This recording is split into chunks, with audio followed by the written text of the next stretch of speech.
Hey everyone. So today I wanted to talk about a subject that has been on my mind quite a bit lately, and that would be the biblical story of Hannah and Samuel.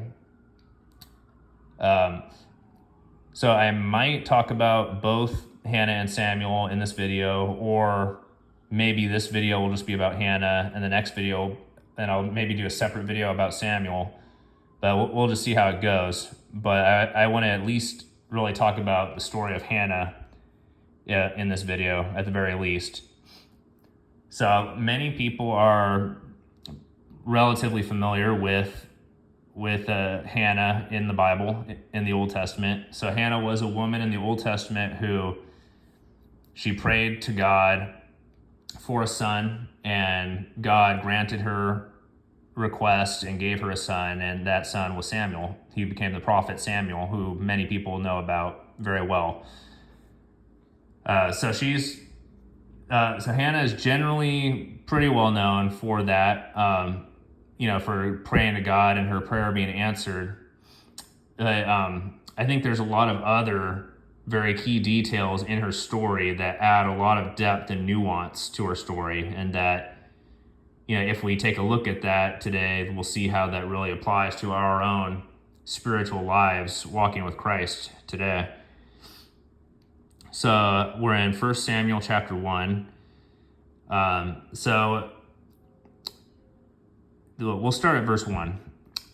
It says, "There was a certain man of Ramathaim Zophim of the hill country of Ephraim, whose name was Elkanah, the son of Jeroham, son of Elihu, son of Tohu, son of Zuph, an Ephrathite. He had two wives. The name of the one was Hannah, and the name of the other Peninnah. And Peninnah had children, but Hannah had no children." So bearing children was an incredibly important part of a woman's identity back in the Old Testament culture. Is very important for bearing offspring was important in general for both men and women, but so like for a man and a woman to have a child to continue the family line. So a woman's identity was very heavily tied to whether or not she bore children back then. So Hannah is introduced to us right away as she has a husband, and she's one of two wives to this husband, and her rival Peninnah has children, but Hannah does not have children. So that is how Hannah is introduced to us, as she is a childless wife, and that is, we're going to see that is a problem for her. So now picking up at verse 3. "Now this man used to go up year by year from his city to worship and to sacrifice to the Lord of hosts at Shiloh, where the two sons of Eli, Hophni and Phinehas, were priests of the Lord. On the day when Elkanah sacrificed, he would give portions to Peninnah his wife and to all her sons and daughters, but to Hannah he would give a double portion because he loved her, though the Lord had closed her womb." So now we see that this man Ephraim was a man of faith in the Lord, because he went up to worship the Lord, sacrifice to the Lord every year. And so this entire household is a worshiping household. They would regularly worship together. And so that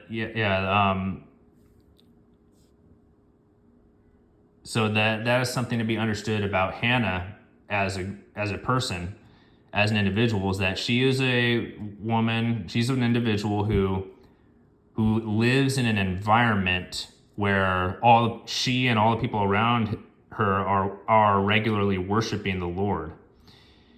And what I want to emphasize to you here is that on the outside, relatively speaking, a lot of Hannah's outward life looks very good. She has a husband, and even though she has like a rival wife, like even in spite of that, like she lives in a household where like she is surrounded by people, like she is not wanting for company, and they regularly worship the Lord together. Like on the surface, like Hannah has very little to complain about. And even here in verse 5, it says, "But to Hannah he gave a double portion because he loved her, though the Lord had closed her womb."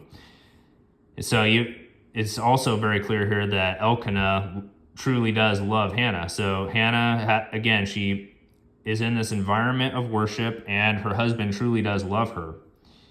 But there's still this lingering problem, this lingering issue for her, that the Lord has closed her womb, and she cannot have children. And picking up at verse 6, it says, "And her rival used to provoke her grievously to irritate her, because the Lord had closed her womb. So it went on year by year. As often as she went up to the house of the Lord, she used to provoke her. Therefore Hannah wept and would not eat. And Elkanah her husband said to her, 'Hannah, why do you weep, and why do you not eat? And why is your heart sad? Am I not more to you than 10 sons?'" So now we are seeing that, okay, so Hannah, she outwardly has a lot of things that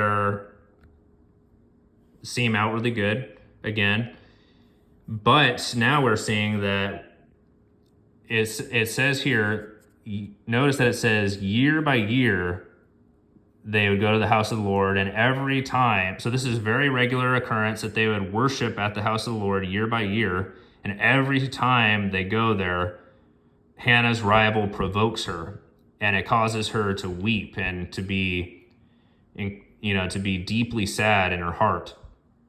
And so something that is interesting to me here is that this whole household, they are, worshiping the Lord together. You could kind of think of this almost as like a church environment, a corporate worship environment of people worshiping together. And yet, I do believe Hannah is definitely a believer at this time. And yet we see that every time that Hannah goes to this corporate worship with this group, this household of hers, it is a source of grief for her. It's not that worshiping the Lord is a source of grief for her, but every time she goes to the house of the Lord, that is an occasion where her rival provokes her because she doesn't have children, and it causes her to be very sad. And I think the kind of core concept there is that even when we have like an outwardly good life, we have people in our lives, and the people in our lives may be believers, and we might have all these outwardly good things in our lives, and yet we can still have a sort of a very private wound with that only we as an individual truly know about and that we truly carry. And a lot of times we can be misunderstood by the people around us, even, whether the people around us have good or bad intentions about it. Because notice Hannah's rival wife provokes her, so her rival's intentions are bad, but even her husband, Elkanah, he loves her. Her husband loves her, but he still says to her, Hannah, why are you weeping? And why do you not eat? And why is your heart sad? Am I not more to you than 10 sons? So even Hannah's well-meaning husband who worships the Lord, he misunderstands Hannah's private wound as well. Compare this to whatever your life situation is. You may have a very private wound that only you truly understand, and whether that's a trauma, whatever it is, a disappointment in your life that only you truly know and feel. And you may at times be misunderstood by the people around you, even if they don't mean you harm. even if they love you, that there's a sense in which only you really know the wound that you carry. And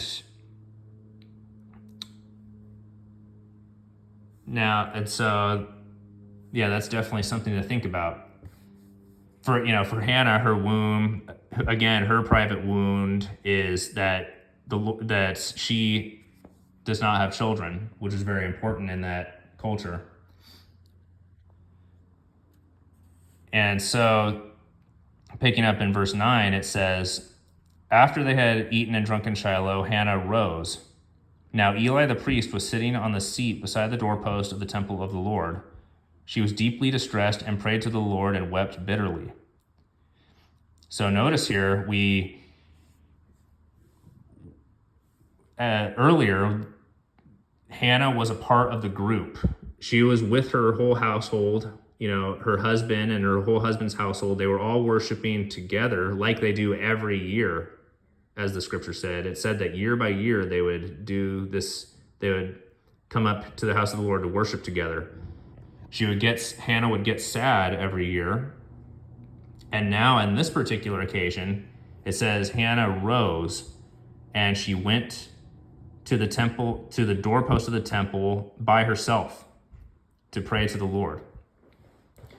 This is very key in this, a very key detail in this passage, because you notice that it became necessary for Hannah as an individual to, in this particular time, she needed to separate herself from the group, from the corporate worship for a time.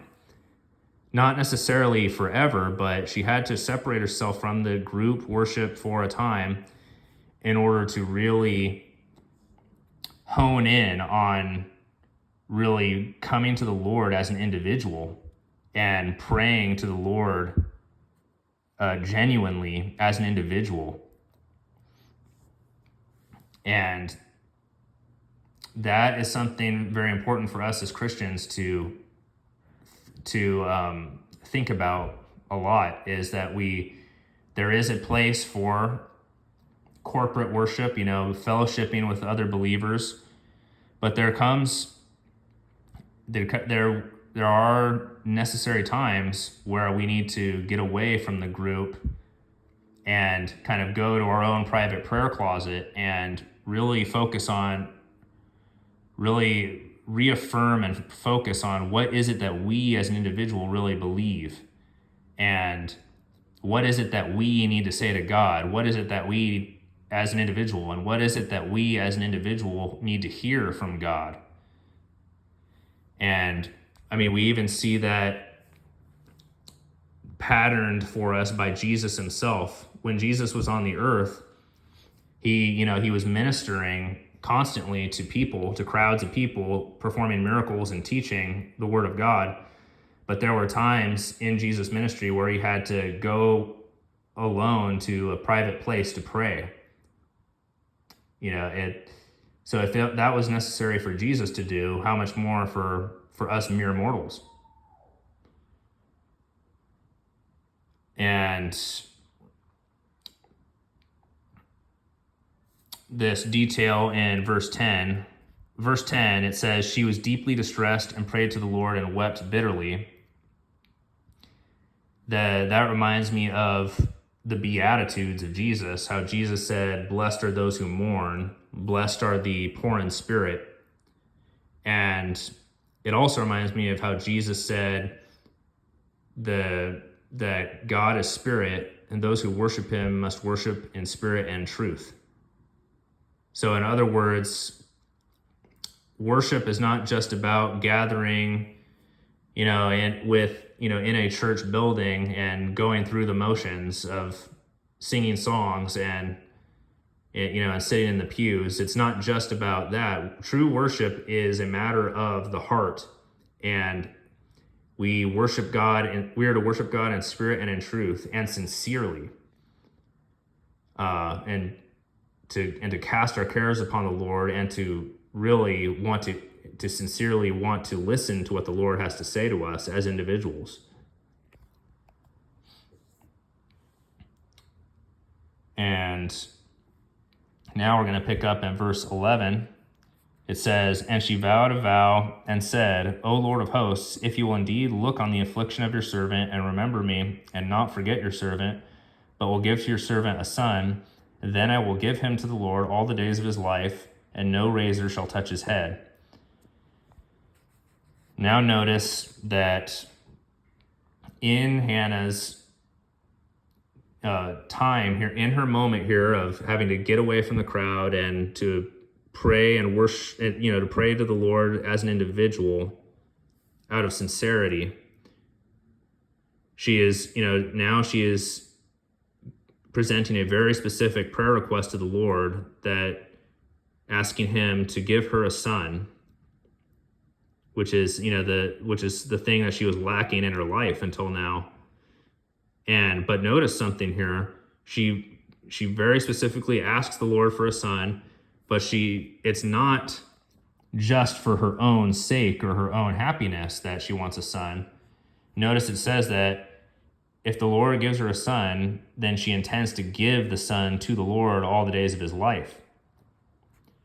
So basically and this is essentially the heart of true worship, is not only the aspect of, getting alone with God in your prayer closet and worshiping him in spirit and in truth. That's all a part of it. But another aspect is ultimately worshiping God. It's not just for our own benefit as humans. It's not about us ultimately. It's about the glory of God. And giving praise to God for his goodness and all he is and all he's done. And it's also about recognizing that everything that God gives us, let me put it this way. Everything that we can give to God in worship was already something that God provided to us in the first place. Because she intends to give her son to the Lord as a result of the Lord giving her a son. Because in her heart, Hannah realizes that, that anything that the Lord gives her is really the Lord's, really belongs to the Lord ultimately. Any son that the Lord might give to Hannah really belongs to the Lord. And she's acknowledging that by saying, I will give him to you all the days of my life. Now we're going to pick up in verse 12. And it says, "And she continued praying before the Lord. As she continued praying before the Lord, Eli observed her mouth. Hannah was speaking in her heart. Only her lips moved, and her voice was not heard. Therefore Eli took her to be a drunken woman. And Eli said to her, 'How long will you go on being drunk? Put your wine away from you.' But Hannah answered, 'No, my lord, I am a woman troubled in spirit. I have drunk neither wine nor strong drink, but I have been pouring out my soul before the Lord. Do not regard your servant as a worthless woman, for all along I have been speaking out of my great anxiety and vexation.'" So that whole section there really hammers home everything I've just been saying previously. That notice it says that Hannah was praying to the Lord in her heart. She was not speaking audibly with her voice. She was praying in her heart to the Lord, which emphasizes that this is genuine worship of God in spirit and in truth. And also, here Hannah says that she had been praying to the Lord out of her great anxiety and vexation. Again, relating to the fact that, the Lord is close to the brokenhearted, as Scripture says. Blessed are the poor in spirit, blessed are those who mourn. And another thing is that the priest, Eli, similarly to Hannah's husband and household, the household of Hannah, how they misunderstood her earlier. They did not really understand her private wound that she was carrying in her heart. Similarly to that, Eli, the priest, also misunderstands Hannah's prayer. He thinks that she's a drunken woman, just moving her lips like a drunk woman. So again, and once again, I do believe that Eli was a true believer in God. But again, this goes back to that theme I spoke of earlier, how we can be we as Christians, we can be in a church environment. We can be surrounded by loved ones, believers, and that can be a good thing. And yet there's going to be times when even loved ones around you or believers around you will misunderstand your heart. And and the fact is they are not walking your walk. You're not walking their walk, which it goes back to why it's so important for you as an individual believer to really know Christ individually on an individual basis and know what his will is for your life, for your walk with him. Because Hannah knew that she was praying to the Lord in her heart, but Eli did not understand it from an outside perspective, only looking at her lips. You see what I mean? And then picking up in verse 17, it says, Then Eli answered, Go in peace, and the God of Israel grant your petition that you have made to him. And she said, Let your servant find favor in your eyes. Then the woman went her way and ate, and her face was no longer sad. So even though Eli initially misunderstood Hannah's prayer there, notice that that didn't result in an argument or discord between these two people. Hannah gave Eli an explanation of what was going on. Hannah basically told Eli very respectfully that I have a very particular complaint and request that I was bringing to the Lord in my own private prayer, and God knows. And she told Eli this, and Eli took the correction very well. He said, and he blessed her. He said, Go in peace, and the God of Israel grant your petition that you have made to him.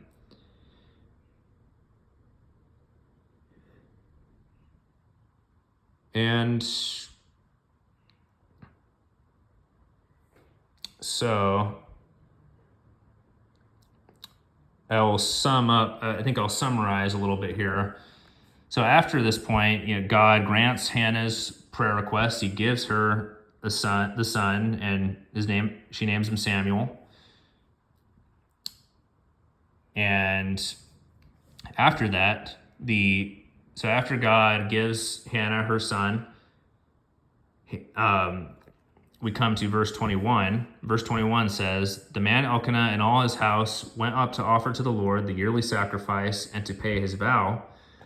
But Hannah did not go up, for she said to her husband, As soon as the child is weaned, I will bring him, so that he may appear in the presence of the Lord and dwell there forever.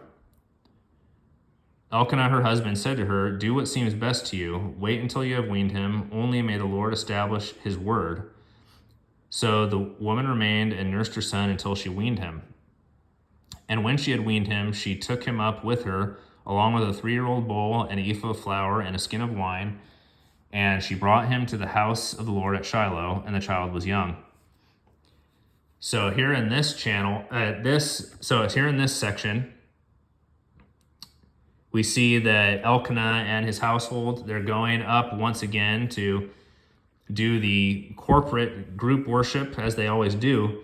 And once again, now that Hannah has her son from the Lord, Hannah is once again separating herself from the group. She told her husband, I'm not going to come to the yearly sacrifice this time because I have something specific I have to do. I have to wean my son that the Lord gave me because I'm going to give him to the Lord. You see, so this once again, this really emphasizes the importance of having an individual walk with the Lord.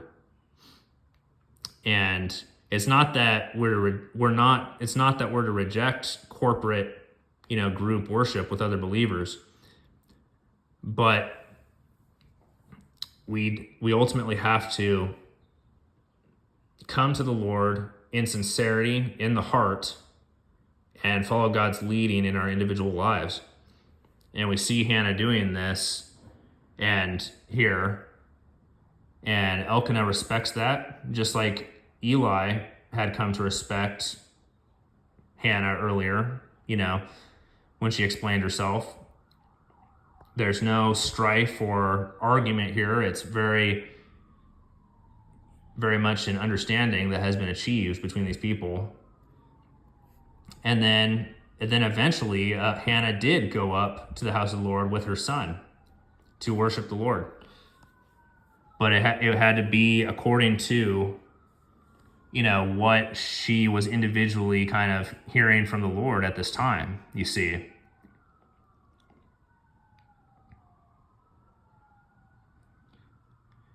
So picking up at verse 25, it says, "Then they slaughtered the bull, and they brought the child to Eli. And she said, 'O my Lord, as you live, my Lord, I am the woman who is standing here in your presence praying to the Lord.